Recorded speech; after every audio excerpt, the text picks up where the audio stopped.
त्याशिवाय ती व्यक्ती आपल्या मार्गामध्ये आणि अध्यात्माचा मार्ग तर फार खडतर असतो, पुढे जाऊ शकत नाही. आणि मला असं वाटतं हे प्रेम ज्यांनी दिलं ते अध्यात्माची पहिली पायरी ही प्रेम असते आणि प्रेमाचा मूर्तिमंत प्रतीक म्हणून शालिनीताई हरकरी यांची आठवण नेहमीसाठी राहील.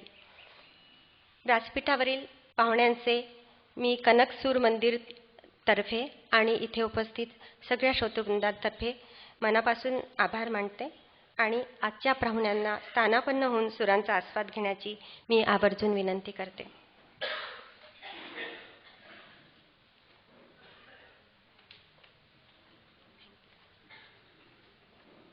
हो, आपल्या टाळ्यांच्या गुंजारव या सगळ्यांना सादरीकरणात फार मोलाची कामगिरी करणार आहे. एकदा जोरदार टाळ्या सर्व कलावंतांसाठी. ऐकूया मोगरा ज्ञानाचा. निर्विघ्नं कुरु मे देव सर्वकार्येषु सर्वदा.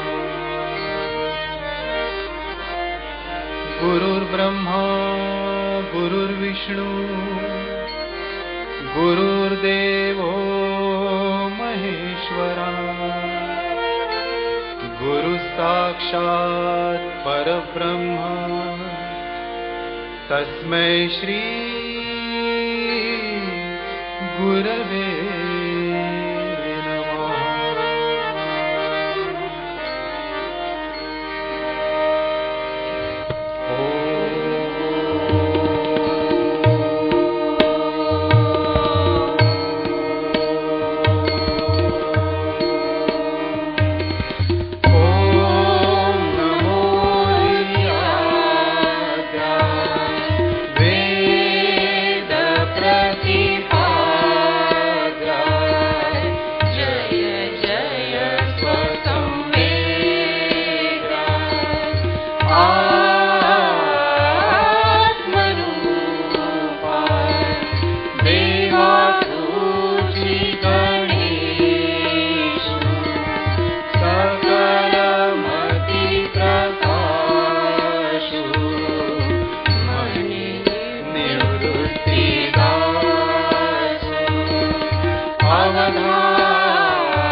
त्याचा वसुंधरेवर स्वच्छंदे बहरला. मोगरा ज्ञानाचा फुलला. मोगरा ज्ञानाचा फुलला. मोगरा ज्ञानाचा फुलला. मोगरा ज्ञानाचा फुलला.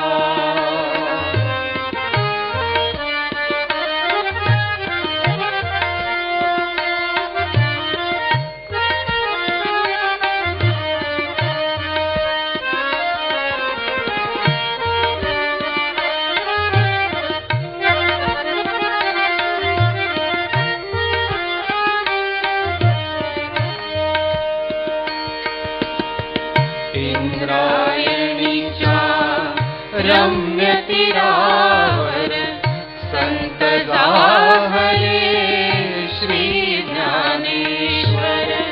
इंद्रायणीच्या रम्य तीरावर संत जाहले श्री ज्ञानेश्वर.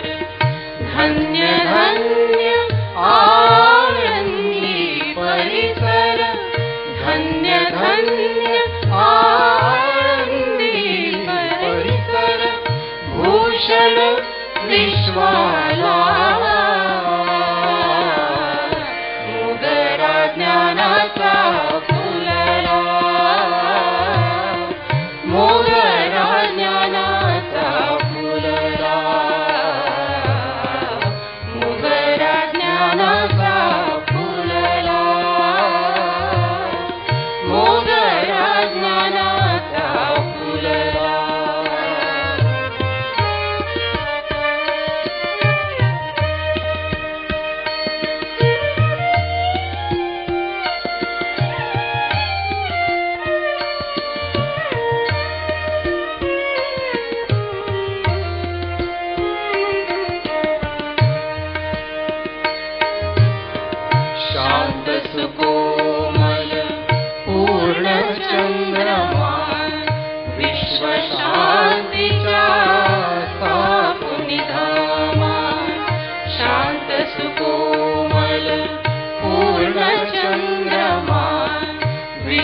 शांतीच्या स्थापून धाम, कुणी कशाची द्यावी उपमा, कुणी कशाची द्यावी उपमा, अमृत कलशाला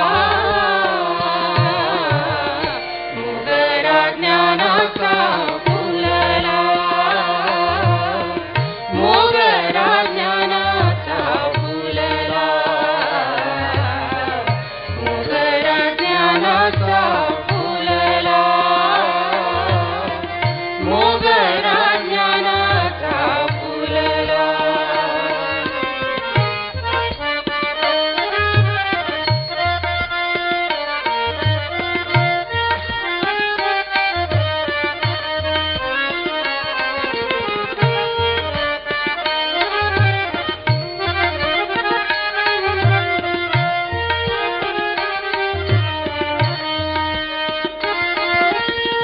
श्री ज्ञानेश्वर जय ज्ञानेश्वर, श्री ज्ञानेश्वर जय ज्ञानेश्वर.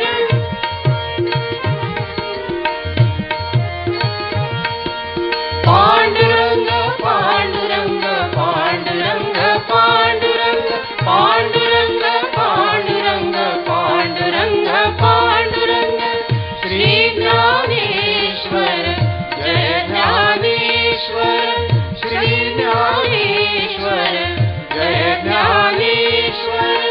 सकल ही तीर्थांचे जे आगर, सकल ही तीर्थांचे जे आगर, तृषात मी आपुल्या शुभंकर, तृषात मी आपुल्या शुभंकर, चरण स्पर्शाला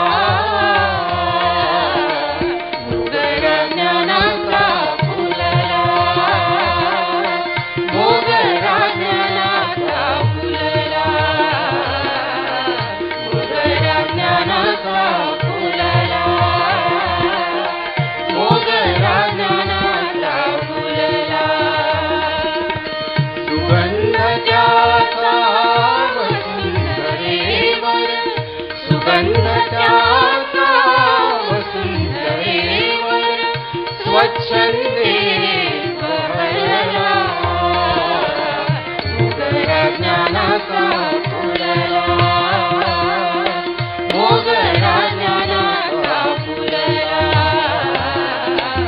मोगरा ज्ञानाचा फुलला, मोगरा ज्ञानाचा फुलला, मोगरा ज्ञानाचा फुलला, मोगरा ज्ञानाचा फुलला.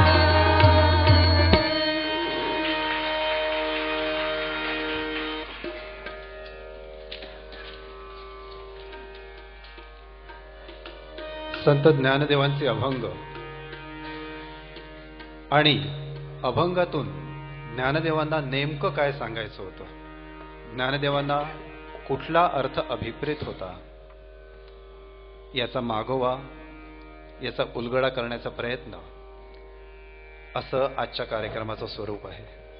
आणि अर्थात ज्ञानदेवांच्या अभंगांवर बोलण्याची योग्यता आपल्यापैकी फार कमी लोकांमध्ये असते. आणि म्हणून सर्वप्रथम हे सांगणं आवश्यक आहे, फोडिले भांडार धान्याचा हा माल, मी तो हा माल भारवाही.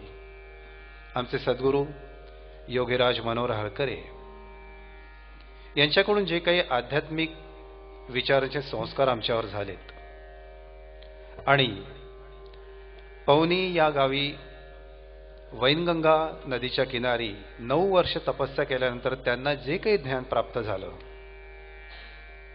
ते त्यांचं विचारधन त्यांनी आम्हाला दिलं. आणि आज त्यांच्यानंतर त्यांच्याच या विचारधनाचा प्रसार या कार्यक्रमाच्या माध्यमातून आम्ही करत आहोत. त्याच्यामुळे आज या ठिकाणी ज्ञानदेवांच्या अभंगांवर बोलण्याची माझी एवढी योग्यता नाही, पण सद्गुरूंच्या आदेशाने आणि त्यांच्या कृपेने जे काही बोलणार आहे ते सगळं सद्गुरूंचंच विचारधन आपल्या पुढे मांडणार आहे. आणि म्हणून या ठिकाणी आज मी कोणी पंडित म्हणून बसलो नाही, एक सेवक. फोडिले भांडार धन्याचा हमाल, मी तो हमाल भारवाई. ते ज्ञान आपल्यापर्यंत पोहोचवणारा एक हमाल, एक सेवक म्हणून आज मी इथे आपल्यासमोर हजर आहे. ज्ञानदेव, ज्ञानदेवांचा इतिहास सगळ्यांनाच माहिती आहे. अगदी लहानपणीच आई वडील देहांत प्रायश्चित्त त्यांनी दोघांनी घेतलं आणि ही चारही मुलं एकटी पडली. चारही मुलं अतिशय सुंदर, साक्षात चार वेदच, विष्णूंचे अवतार. पहिले निवृत्तीनाथ, दुसरे संत ज्ञानदेव, तिसरे सोपानदेव आणि चौथी मुक्ताबाई. आमचे सद्गुरू सांगायचे की ज्ञानदेवांचा इतिहास म्हणजे एक सुंदर कादंबरी आहे. त्यांचे वडील म्हणजे विठ्ठलपंत आणि रुक्माई. म्हणजे असं वाटतं की हे संपूर्ण हे घडणार होतं, परमेश्वराने याची रचना आधीच केली होती. आमचे सद्गुरू सांगतात ही कादंबरी कशी वाटते. वडील साक्षात विठ्ठलपंत, आई रखुमाई. विठ्ठलपंत रखुमाई दोन उच्च जीवात्म्यांचा मेल झाल्यानंतर सगळ्यात पहिले मायासागरातून निवृत्ती येते आणि म्हणून पहिलं पद निवृत्तीनाथ. मायासागरातून निवृत्ती आल्यानंतर ज्ञानप्राप्ती होते. दुसरं अपत्य संत ज्ञानदेव. ज्ञानप्राप्ती झाल्यानंतर मुक्तीचा मार्ग अगदी सोपा होतो आणि म्हणून तिसरं अपत्य सोपानदेव. आणि मुक्तीचा मार्ग सोपा झाल्यानंतर सगळ्यात शेवटची अवस्था मुक्ती, म्हणून चौथं अपत्य मुक्ताई. अशी सुंदर कादंबरी ज्ञानदेवांचं संपूर्ण आयुष्य म्हणजे आहे आणि साक्षात विष्णूचे अवतार. परंतु परमेश्वर जेव्हा मानव रूपाने इथे येतात तेव्हा त्यांनाही अनेक संकटांना, परीक्षांना तोंड द्यावं लागतं. आणि अगदी साधारण मानव या परमेश्वराची परीक्षा घेतात. ज्ञानदेवांची परीक्षा सुद्धा अशीच घेतली. त्यावेळेस अतिशय त्रास झाला. संन्यासाची मुलं म्हणून त्यांना वाळीत टाकलं होतं, पण कोणाला माहिती होतं की हा साक्षात विष्णूचा अवतार आहे. आज आपण 800 वर्षांनी त्यांची पूजा करतोय, परंतु त्यावेळेस त्यांना त्रास देणाऱ्यांपैकी कदाचित आपणच असू. काही असो, पण आज आपण ज्ञानदेवांना ओळखलं आहे. आणि म्हणून आमचे सद्गुरू योगीराज हरकरे यांना माऊलींचा साक्षात्कार झाला होता. आणि म्हणून माऊलींच्या अभंगातलं ज्ञान त्यांनी जे लिहून ठेवलं ते ज्ञान समजायला पुन्हा 800 वर्ष लागू नये म्हणून या कार्यक्रमांचं प्रयोजन. ज्ञानदेव त्यांना वाईट टाकलं होतं. शेवटी पैठणला गेले. त्याच्या आधी आई वडिलांनी देहांत प्रायश्चित्त घेतलं होतं. चारही मुलं शेवटी पैठणला गेले, शुद्धीपत्र मिळवलं. साक्षात परमेश्वराला सुद्धा आमच्यासारख्या सामान्य लोकांकडून शुद्धीपत्र मिळवावं लागतं. तिथे सगळे पंडित एकत्र जमले होते. ज्ञानदेवांची परीक्षा होणार होती. हे चारही भावंड अतिशय छोटे छोटे सुंदर, परमेश्वराचे अवतार असे सुंदरच असतात. ते का बरं असतात याच्यातलं विज्ञान याच्यामध्ये येणारच आहे. परीक्षा सुरू झाली.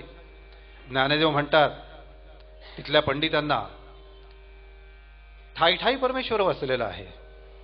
तुमच्यात, माझ्यात, सगळ्या कणाकणामध्ये परमेश्वर आहे. सगळे पंडित लोक बसले होते. समोरून एक रेडा जात होता.